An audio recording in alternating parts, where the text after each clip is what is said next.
first break club, and ladies and gentlemen, go wild now for the wonderful Faidon Kyriakou. Go wild!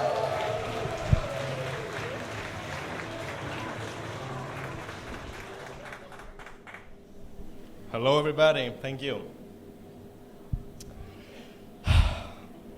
So, my name is Faidon, and I'm studying bioengineering, something most of you may not be really familiar with, which makes sense. Imagine that even I was not aware of it until I received that awkward letter saying, Dear Mr. Kyriakou, we're delighted to inform you that you have been accepted in our bioengineering program. And I went crazy. I was like, oh my God, finally, I'm gonna be a PhD student. What the fuck is bioengineering? But I was thrilled, honestly, I was thrilled. So I picked up my phone and I Googled it. And I got 11 million results, which by the way, it's not much. To give you an idea, the word fart has 60 million.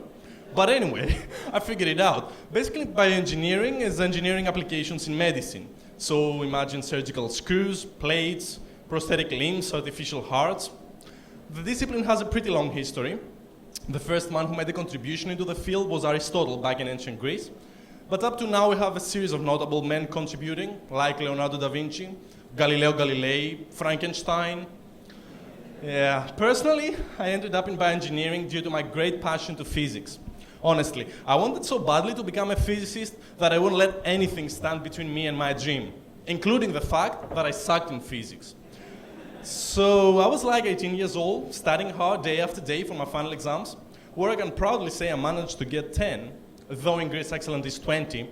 So yeah, even then I couldn't go far with that. But you know, you hear this story about Einstein, what a poor student he was, and how his teachers made fun of him until he shone, and you think, since I'm a stupid student, I could get there as well, right? I'm halfway there. So I was in my bedroom, studying.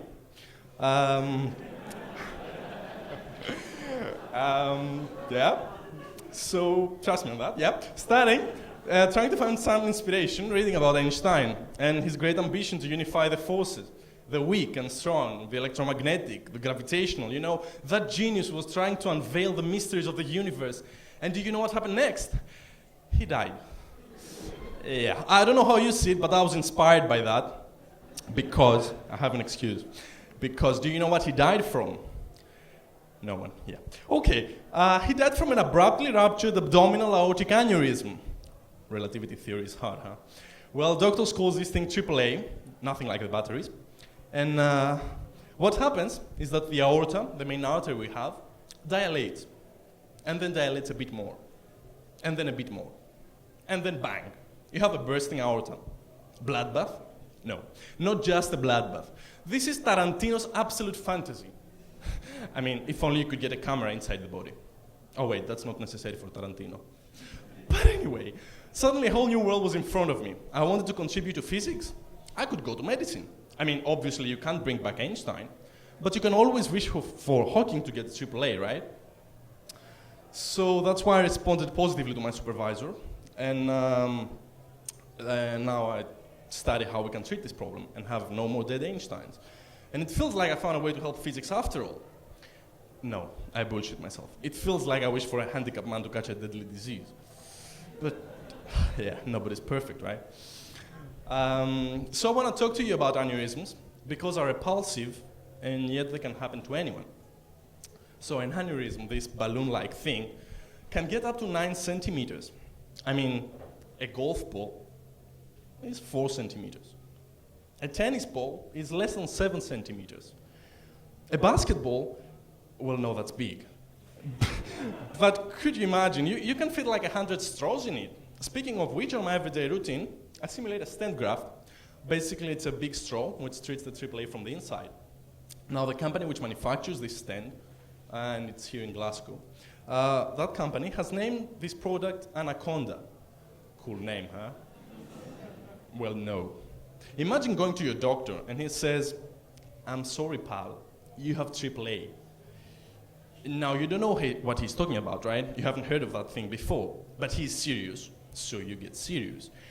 No. I've what?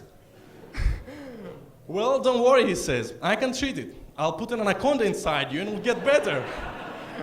So you freak out, you're like, no, doc, you'll do nothing like that inside me. Don't worry, he insists. You know what? You are lucky you have a small one. And you're like, what? Why you say that, doc? Well, because it's only 5 centimeters. Well, yeah, but you know, it grows bigger.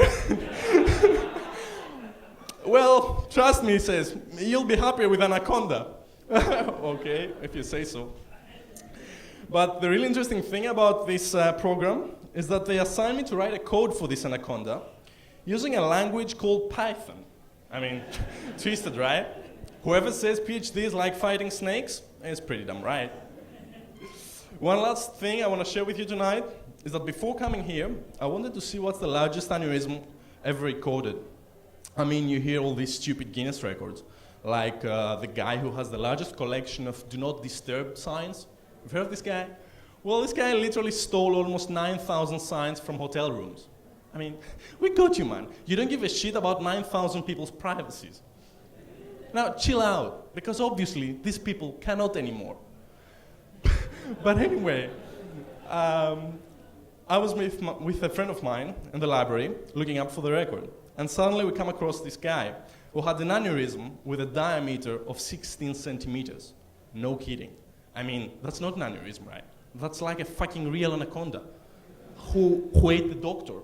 I mean, I turned to my friend and said, is that even possible? That's not a human aorta. That's like you ate a cow's aorta. He didn't find it amusing. He's an Indian. We don't eat cows in India, you idiot!